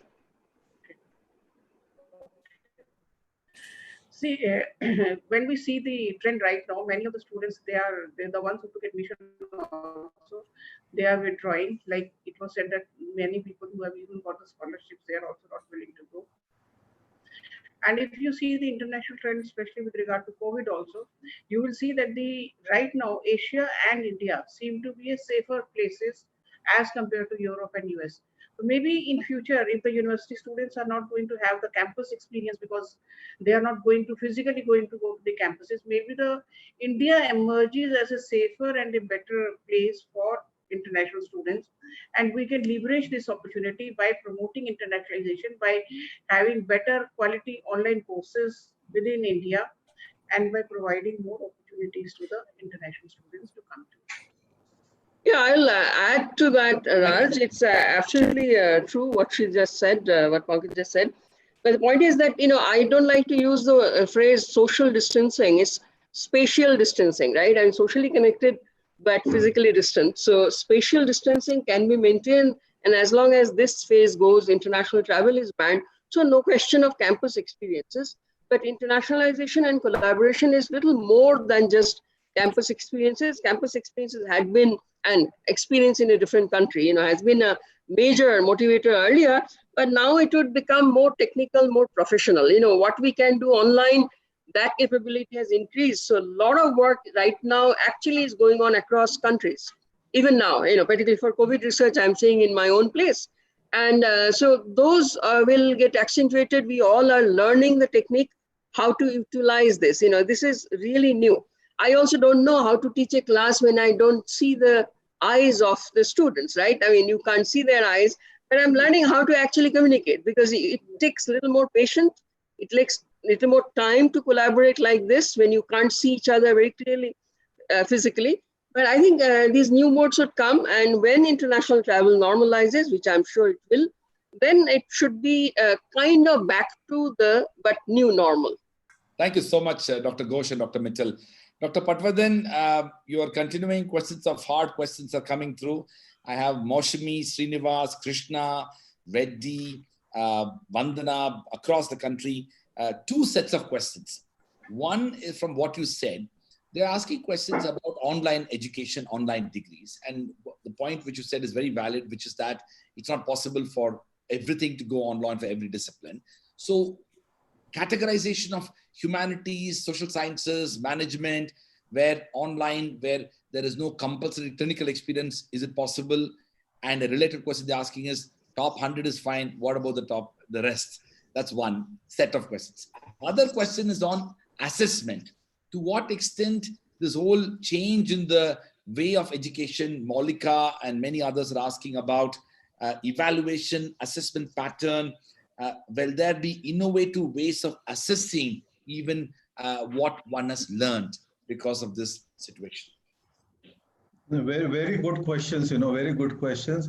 Regarding this first question, why only 100, my personal opinion is I am in favor of all those who have asked this question. I really agree with them, Why only 100? Because all 1,000 universities can give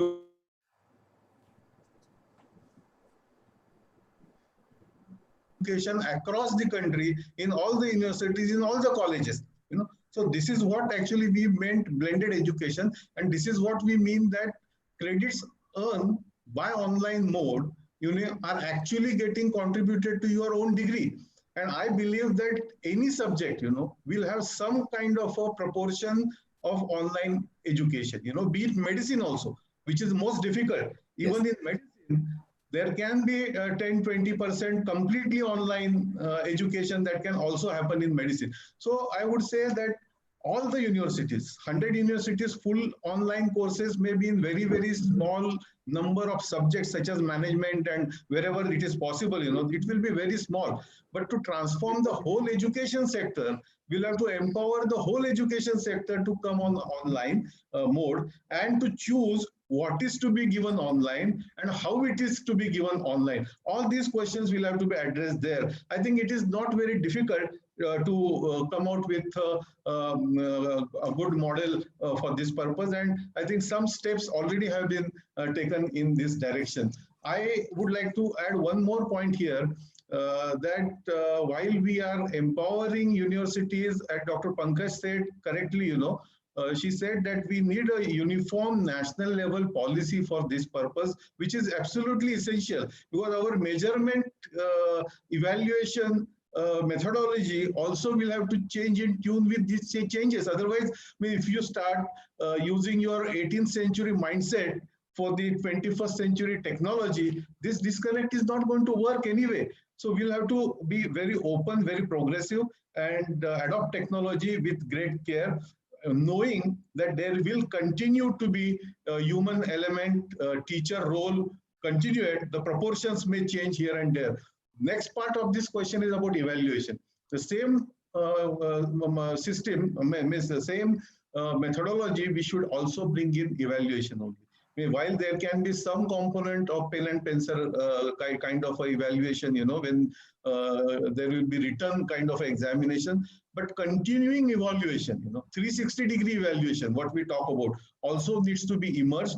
And some of the MOOCs are able to do it very effectively. You yourself may have experienced that, on MOOCs also, with thousands of students, they are able to do this kind of a 360 degrees of evaluation. So our own evaluation systems will have to be geared up for that. Now there are new technologies coming in by which you are actually able to also evaluate the written component by using AI algorithms. That technology is also like last point in this I want to tell Raj is, while we all are doing this, and this question also connects to earlier question which you asked Dr. Pankaj Mittal about disability. See, disability is not about Divyanga. Correct. Disability is also my disability to learn this particular course in the language which you are offering. So we must use online education very, very aggressively to promote education in Indian languages. That will reduce your question of divide, what you are asking earlier. That question will be addressed effectively. This is a great opportunity for us to give education in regional languages to our students and bring their knowledge system.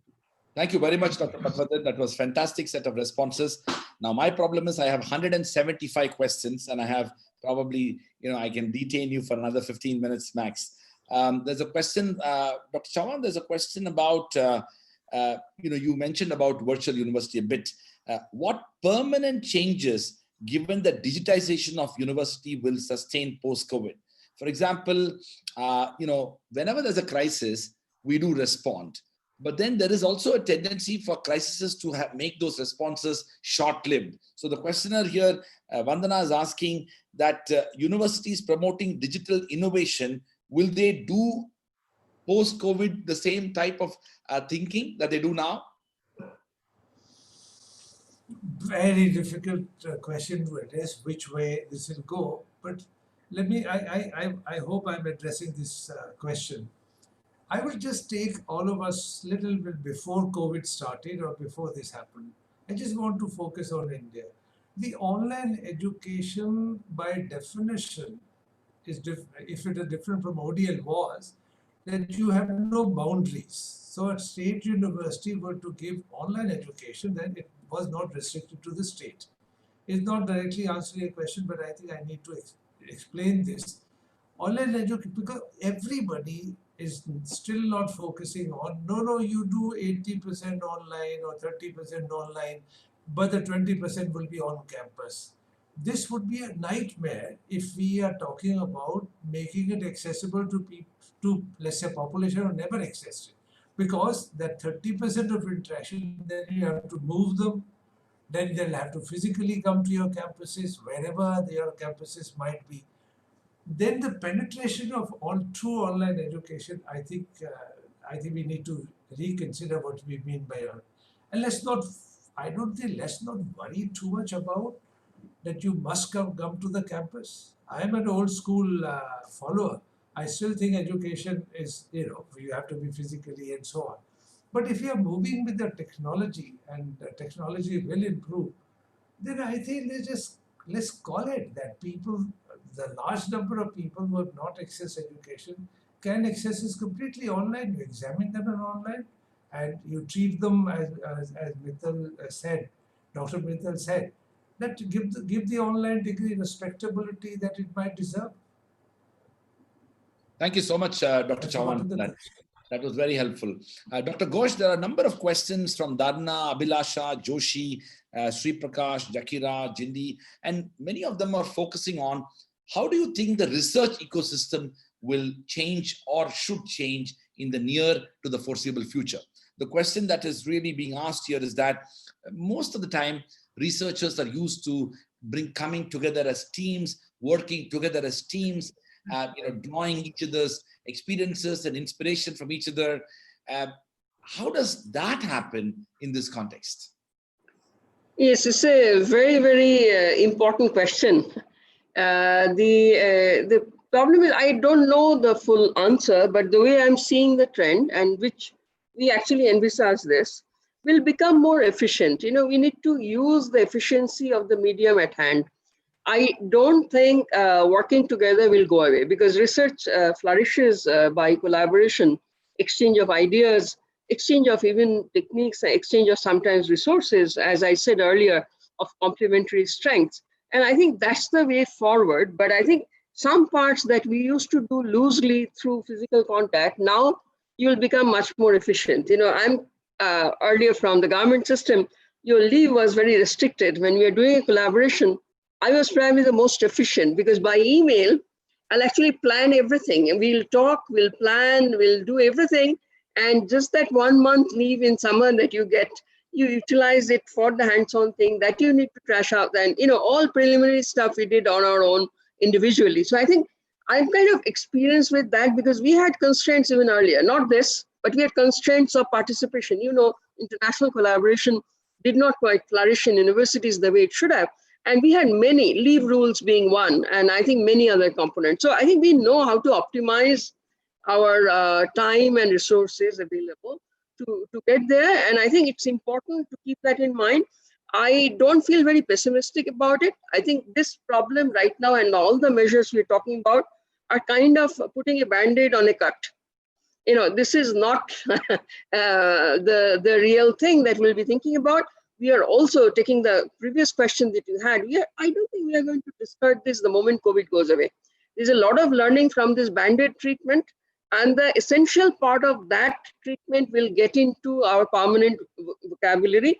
And I think we should encourage that, because I think that brings in efficiency, and the research and innovation will suffer from funding. That I don't have a solution for, but if we join hands there also, we can optimize. So I think collaboration is not going to go away. That's my prediction. Thank you, Dr. Ghosh. Dr. Mittal, there are lots of questions regarding something of great anxiety for both students and parents. Nataraju, Rohit, Sadanand, Prashant, Deepika, Kavisha, Shashank, Sangeeta, Arzu, Sadanand. These are all questions about the future of internships. I mean, one of the things that we have seen, and from the time even I went to university, I studied in Delhi University and Royal College, and during my entire studies, I never did any internship. I mean, it was just not something which I ever did. And today, we know our children, even in like 7th grade, are talking about internships. And definitely in colleges, this is going to be, and universities, it matters. So the question that is being coming from here is that, A, what do we need to do about it in this context? And a question that I have for you as AIU Secretary General is there a framework where an AIU type organization can create a national network, a bank of internships? In fact, I've been thinking about, even within our university, a kind of a JGU internship bank. And now think about that in a nationwide manner: 1,000 universities, 40,000 colleges, 1,600 law schools, 5,000 business schools. The demands and aspirations, purely an internship bank, an India internship bank. How about AIU taking a lead in it? Thank you, Raj. And I 100% agree with you that internships are very, very important. My own children did law from various universities, and when they went to internship, they learned more than what they learned in the classroom. So internships are very, very important. And with COVID, many students are losing out on their physical internships, but the substitute in the form of online internships has come. And many students are going in for online internships. And already in the fields of engineering and technology, AICT does have an internship bank, and they are offering internships to the students through that sort of internship bank, if we can call it. AIU right now, we have not thought of an internship bank, but of course it can be thought of.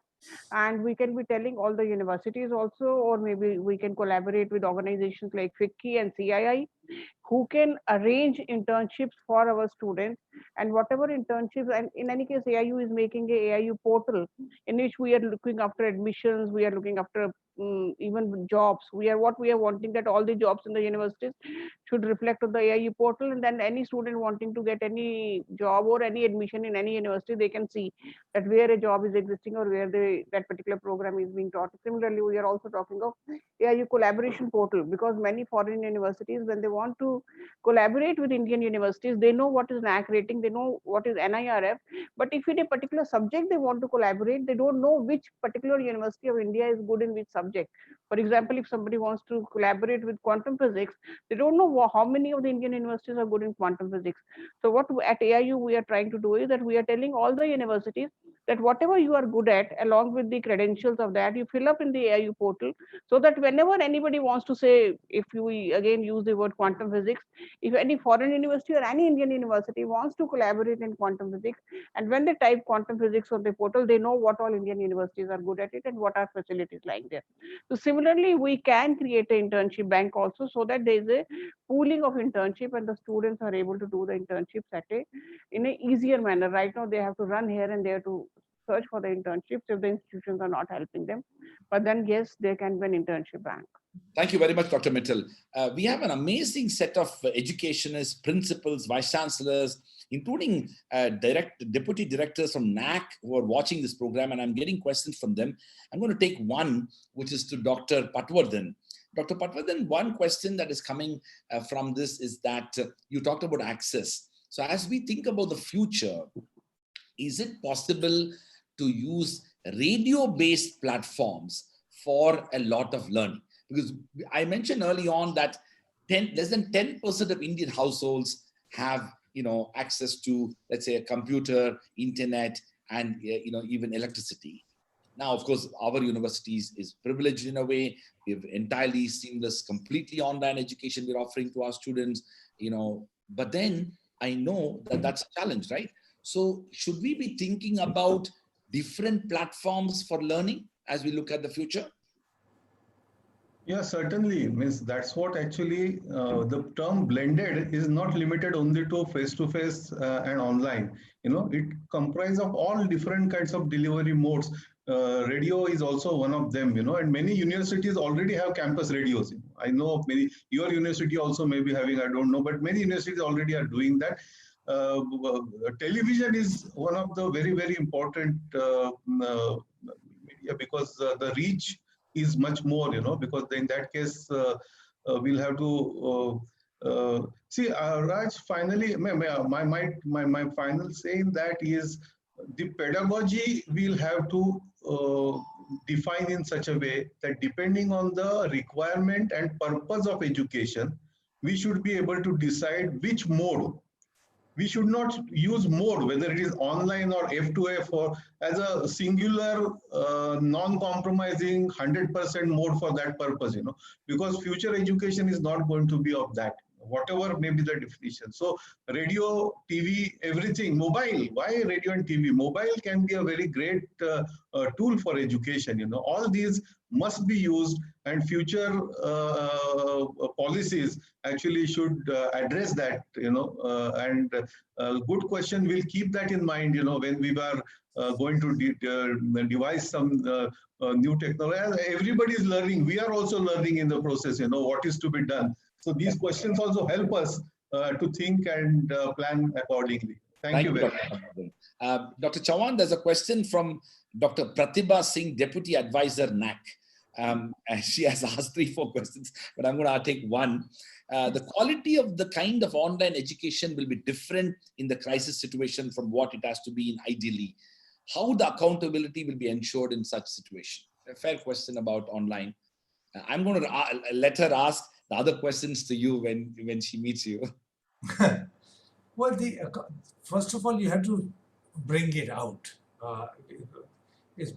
I think Pratibha should know, pretty much, as I said, pretty much difficult even to set benchmarks and quality standards for something that we are also familiar with, which is our traditional way of giving education. I said, very large number of our institutions are yet to be accredited, assessed or accredited.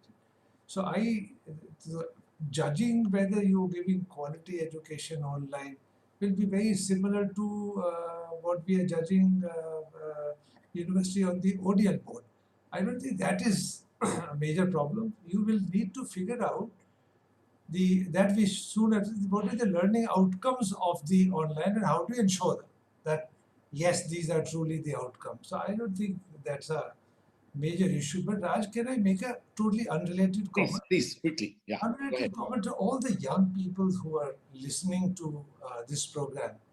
You know, being young should not be so tedious and complex. As you said, when you were there, you never did an internship. I have very dim view of one internship after the another one. People were giving holidays in the university to holiday. So people went to hike, people went to hills, people went, and there is something the younger people, I'm saying it very seriously. I look at very large number of very bright young people every year. I see in them thousands who come through the scholarship. There is no substitute to good quality extra reading in and around your subject and totally outside your subject. There's a huge amount which is published and printed, which will add to your knowledge. You won't even realize how much it adds to your knowledge if you get down to just reading outside your subject. So if you pan out the online education, and I insist that online education must be expansion of education. Expansion means many more people are accessing education than presently they are. Then finding internship by this mode or that is going to be tedious. But I think young people should be allowed to have more fun in life than to move from one internship to the another. Thank you so much, Dr. Read Chauhan. as much as you can. Thank you. Dr. Ghosh, there's a very interesting question. This actually, the person is writing from Bareilly, and this ties in well with what Dr. Patwardhan said. People across the country are doing amazing things. So there's this Dr. Deepika Sharma, who is in the Department of English from MGMPG College, Sambai, UP, which is under MJPR University, Bareilly. Her question is, what would be the best methodology to adopt a mixed teaching pedagogy in the classroom teaching post-COVID-19? There is, all teachers know there is no unique answer. You prepare to address your students in a particular way, and everything is to be learner-centric. So I think depending on how you're being received, how your students are progressing, and the catchphrase for all of us is learning outcome. If you fix that and you actually fix that trajectory for yourself, you need to be agile on your feet and figure it out how you deliver to actually achieve those learning outcomes. So I think one thing that has become very clear that the disadvantage of the so-called radio mode of transmission was it was one way, right? I am the the sage on the stage. I know everything, and I'm going to transmit my knowledge to you. It's a one-way, very passive way of learning. From that, I think we all have realized that active way of learning, when the learner himself or herself is actually constructing knowledge in some way, that stays as real learning, even if it is a failure. Because otherwise, you absorb 5% to 10% of what has been thrown at you. End of the exam, delete button, your memory is as fresh as ever. That's not really learning. So I think hands-on and project-based learning, and there is a challenge today. Our generation did not face the kind of competition these youngsters are facing. So when teachers are going to a class with youngsters, I think we have to be aware of the world they are facing today. And I think one part that the rote jobs are disappearing very quickly from the market, and that the machines are taking over. So one way of higher education, one major principle, and I think we should not deviate from that, is to say and to ask that question as a teacher when you address a class, that what are humans still good for? If machines can do all the job, and AI more so, because it's not rote jobs alone, it's thinking jobs are being taken over by machines. So what are humans good for? Social intelligence is one, creativity is one, and I think all of us are trying to make some kind of a curriculum and delivery of the curriculum to connect the left brain, which is the orderly and algorithmic part of our brain, with the right brain, which is visual and intuitive, to make project-based learning kind of an outcome. This is one way of beating this competition with machines. And our students today who are in colleges are going to face this very tough world in the next 5 years when they graduate out of college. So I think this method is something that I'm going to propose. Again, we are going back to what Patwardhan, everybody is talking about. It's a blended form. And I think we should deliver efficiently through online methods that is a little personalized if you know how to use the technology, and more people will be learning, and combine that with other forms where students do things themselves, in their surrounding, even when they're homebound, they can do a lot of, create projects that are very contextual, not exactly what you did in the lab, but ask them to use their kitchen to do those kind of experiments that are doable. So I think we have to be really innovative and figure it out and not lose the contextual part. The lockdown has forced us to be contextual. We are not using an artificial lab in a university college setup. We are using our homes as our labs. And I think suddenly I find that very, very challenging. And I think that has forced us teachers to become very, very contextual. I think that trend should continue. And the rest would be very specific to the kind of class you are addressing and take them along, fixing the learning outcomes you think are desirable. So it's a long answer and many more things to say. Dr. Ghosh. Well, we have over 250 questions and I simply won't be able to address all of them. So apologies to all those who are writing in. Dr. Mittal, there's a question with regard to, and that's a very difficult question. Lots of people, Aditya, Anil, Avirup, Satish, Carolyn, Kiran, and the question Rani Tok is asking is that, is this COVID-19 going to create further division between public and private institutions? I earlier mentioned that we are a privileged institution. Our students have got sort of completely, quickly, immediately online education. But the reality is many of the institutions don't have that capacity. So is this going to create further division between public and private? Dr. Mittal. See, I jokingly say that after this COVID, the world will be divided into two parts, BC and AC, that is before Corona and after Corona. So now this in AC world, there will be a new normal. A new normal will be there. But what I feel is that the government will also take care that the facilities which were not existing in the universities, especially the technological facilities, they will be investing in that. The government in future may not be investing that much in buildings, and the buildings were costing more than the technology. So I think our government institutions will also be technologically enabled to enable the teachers to provide online education. And in my opinion, digital divide will not increase if the proper investments in the higher education sector by the government is done. Thank you very much, Dr. Mittal. Dr. Patwardhan, there are several questions from Mohammed, Avirup, Manoj, Lalita, and Rajendra, and leading to Dr. Maushmi Mukherjee. The question is, what is the UGC's thinking about upskilling teachers, faculty, professional development programs if the future is going to be blended learning? The heart of the question she's asking is that right now, the seamless transition from physical classroom experience to online does not mean that the learning experience is identical. We need a new way of an approach towards online education by teachers. What kind of faculty development programs should be done? Yeah, no, it's a very important and also very difficult question. Raj, you continued that legacy to ask me difficult questions, but very interesting. I must tell you that we as not only as UGC, but we as academic fraternity, we all together will have to address this question, because teacher's role is going to be completely different in future, and we need to first of all know what is the current landscape. We don't know that, quite frankly. Today, if you ask me what is the data, how many teachers are internet savvy, how many teachers can actually use Moodle, how many teachers are able to create MOOCs, how many students are able to take MOOCs, we don't have this data. And our decision making is not data driven.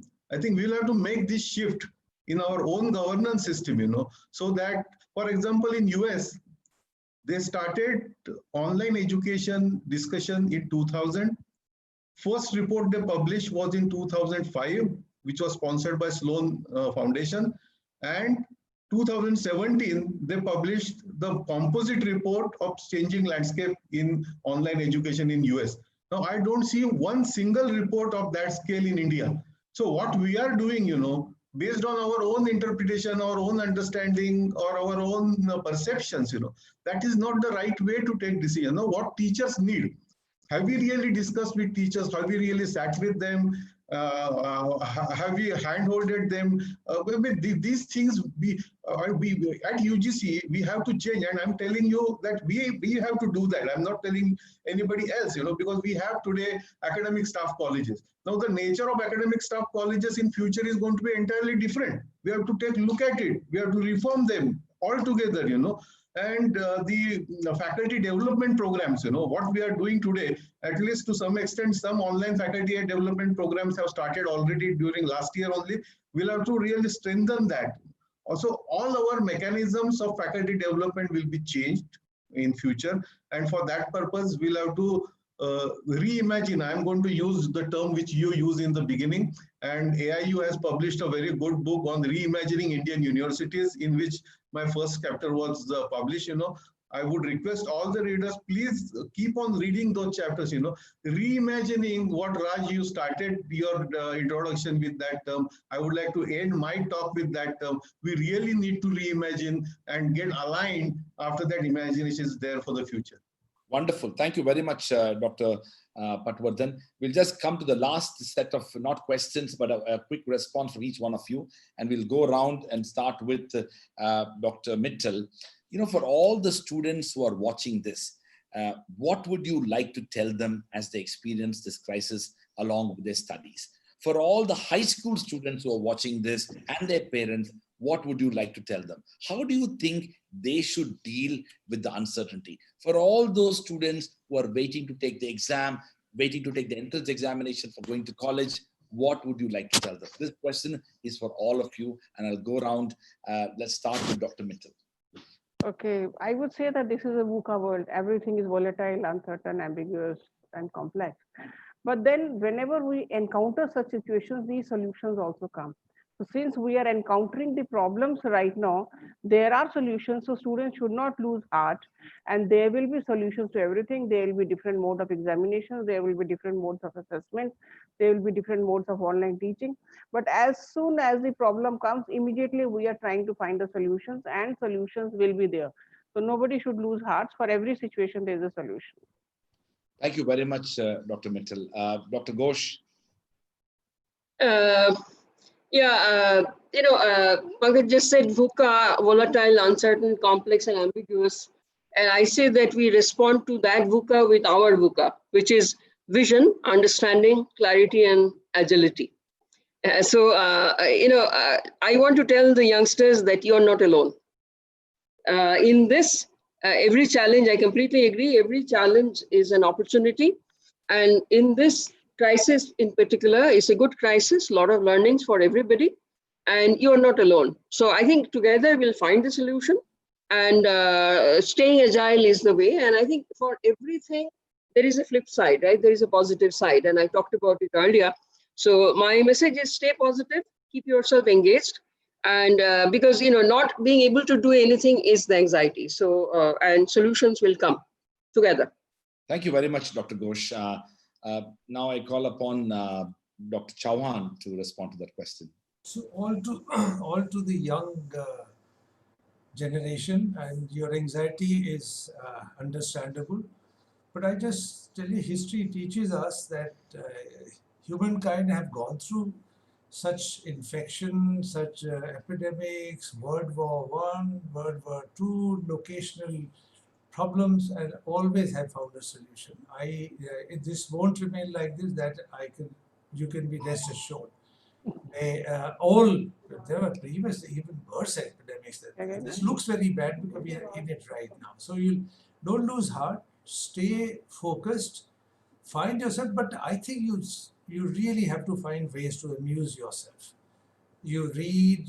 Moment you get a chance to go and play, go to hike. I think that too much of this educate, and in turn, relax.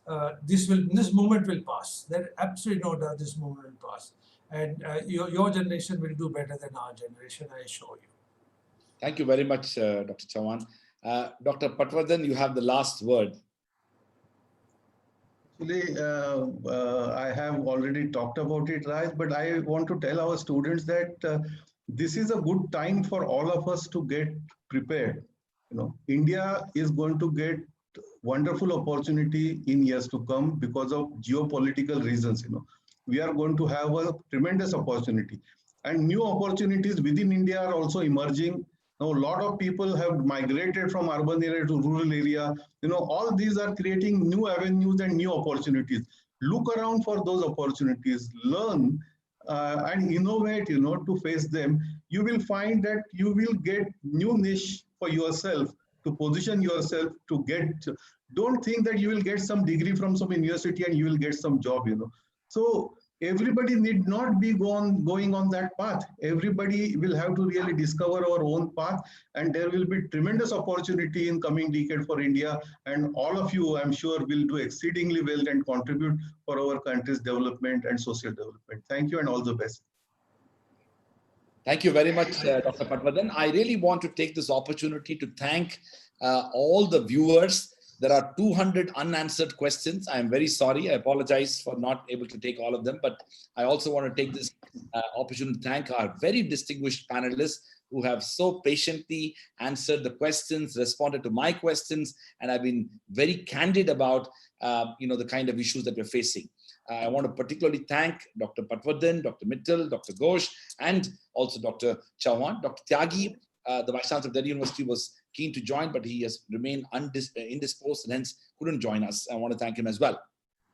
As we end this discussion, I want to say that this is indeed an extraordinary moment that we are facing. As all the panelists said today, that this uncertainty is going to give new opportunities for countries like India.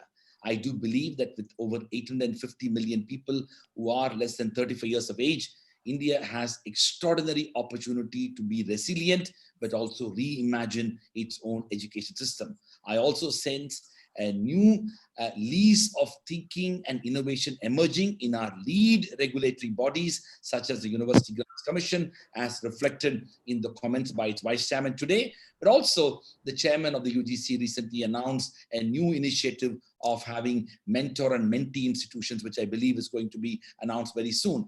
These are important initiatives that are going to take place and reshape the future. As I also recognize the anxiety among the young people, I also want you to know that we are somewhat in many ways privileged, including all the ones who are listening to this and the ones we are participating. We also need to recognize the plight of the migrant workers across India and their families and their children. So the question that we have for us is what we as part of intellectual communities can do towards empowering those lives that are less privileged than us. To what extent our education becomes part of a social responsibility for transforming the lives of those who are not as fortunate as us. And with those thoughts, I want to leave you. Thank you once again. As you know, OP Jindal Global University hosts these colloquiums twice a week. Next Wednesday, we will assemble back on the 3rd of June on discussing environment and sustainability colloquium in the lines very close to the World Environment Day, on the theme, saving the world from the next big crisis. Can youth be the environmental change makers? We will have Professor Stephen P. Marks from Harvard University, Professor Arvind Rosenkrantz, Dean of the Jindal School of Environment and Sustainability, Ms. Disha Sharma, Energy Efficiency Coordinator, International Energy Agency, Mr. Samir Sinha, Indian Forest Service, Additional Principal Chief Conservator of Forest, Uttarakhand, and Ms. Radhika Suri, Director, Environmental Education, WW of India. We meet again on Wednesday, 3rd June at 6:30 p.m. Till then, thank you very much. And once again, thank you to all the speakers. Thank you, Raj. It was a wonderful session. Very relevant last comments you made. Thank you for bringing that up. Social responsibility of those who have education versus those who may not have education. Thank you very much. Thank you to all of you. Have a good night.